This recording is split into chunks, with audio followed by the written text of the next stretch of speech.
How's it going, everybody? My name is Ben from the Ben and Bev channel, and today we are going to be talking about WandaVision Episode 6, All New Halloween Spooktacular. If you have not seen Episode 5 of WandaVision, I would go ahead and watch that because there is a big spoiler at the end of it that is a big part of this week's episode. So this week's episode starts with a 90s theme kind of intro showing the twin boys harassing all the members of the household from Pietro to their parents, and it's kind of a fun little memorabilia type of thing, kind of channeling Even Steven or Malcolm in the Middle vibes, a little alternative rock punk theme song. And then we kind of start off with them doing a little monologue, talking to us directly, the audience, which is a bit of a change from the last few episodes, definitely jumping into the 90s sitcom theme.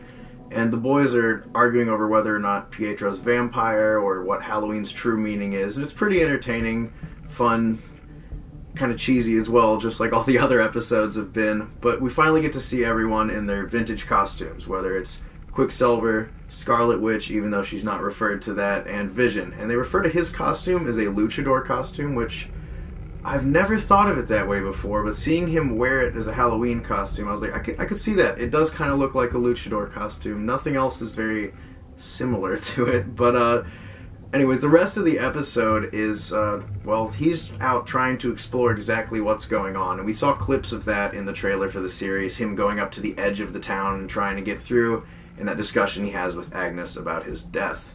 They go a little more in depth with it. Other than that, though, Agnes isn't really in the episode as much, just a small piece of the puzzle as usual. The big chunk of the episode, though, would be Pietro and Wanda taking the kids trick-or-treating, as she kind of questions him and tries to figure out exactly why he's different, why he has a different accent, and why her memory of him is fuzzy. And what's interesting about it is he appears either a little more aware or a little more in character than everyone else in town, especially since we don't really know how he got there.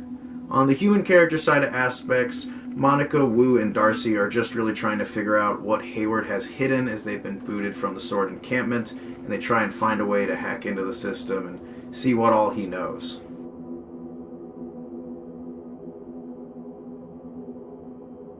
So when Vision goes off on his own, I knew something was kind of up with it because Wanda looked at him because it was not planned. So either her simulation was breaking or Vision was acting on his own. And we very quickly see that he is acting on his own as he walks through the town all the way to the edge, and he starts to see people who are just repeating the same motion over and over. Like this one lady's trying to put a clothespin up on a line and she's crying and she can't get past anything else. And as he gets farther, the people aren't even moving. And I also noticed there's kids, and it's a big point when Quicksilver mentions it, that there's kids everywhere all of a sudden, and he's just like, hey, where have you been hiding them? I'm assuming it's humane, because there haven't been any. And at that point I realized it hadn't even occurred to me that this was the first time there had been kids everywhere, and I was just kind of like, oh, yeah, that's right. It was such a normal Halloween sitcom episode, it just didn't occur to me that the kids weren't normally there. But Vision gets to the edge, and no one's moving at all. It's just they're completely stuck in time, so he encounters Agnes, and we get to see the scene from the trailer where she tells him he's dead, and she refers to him as an Avenger, and he has no idea what that even is, which was kind of interesting. And he just walks up to the wall, past Ellis Avenue, which they referenced earlier to the kids when the youngest one gets his Quicksilver abilities and says, don't run past Ellis Avenue. And I was like, okay, that's going to mean something. And it does. He's there. He walks past it. They show the sign. And he gets to the edge. And I don't know if it was in Vision's head, because he's a synthezoid, or if it was actually there. But it sounded like radio waves mixed with like electricity coming through the edge of the border. And it almost sounded like Sauron's voice when it was coming through the ring in Lord of the Rings a little bit. And he starts pushing his way through, and when he gets through, Hayward's on the other side, and he's being ripped to pieces after he goes through as the reality's trying to force him back in, and he's dying, and Darcy runs out to try and save him and gets herself handcuffed, and it's honestly kind of hard to watch. I wasn't sure where it was going. I was really worried he was just going to die right there. But at this point, it's revealed that Tommy, I believe, I might be switching the twins up, has telekinetic abilities as well, and he can hear Vision screaming, and he says, Mom, you gotta do something. And she just ninjutsus up and spreads her hex miles and miles farther. She turns the Sword encampment into a gypsy carnival and everyone inside into clowns and performers. Hayward manages to get out. Sadly, I was hoping to see him cross over. I couldn't tell if Wu and Monica got out. They were separate. But Darcy definitely didn't. We watched her get eaten up and made a computerish noise as she said, "Oh, fudge."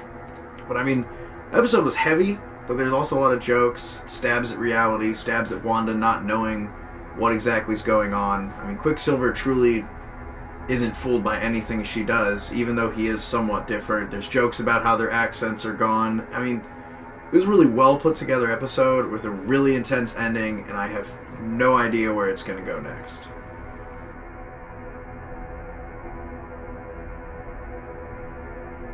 So overall, this week's episode was one that I've been looking forward to with the Halloween theme, especially with the vintage costumes. We've been getting teased that for about a year, probably. I've been seeing the clips from this episode, and it didn't disappoint. I would say the last episode was definitely a little more intense, though there were definitely bigger gravity to things that happened in the last half of this episode. Lots of plot developments, power increases and decreases. I mean, there's some huge stuff that happens here, but I'm excited for what happens next week, but I still, once again, I have no idea what could happen. After that final scene in this one, I don't even know what happened at the end of this episode.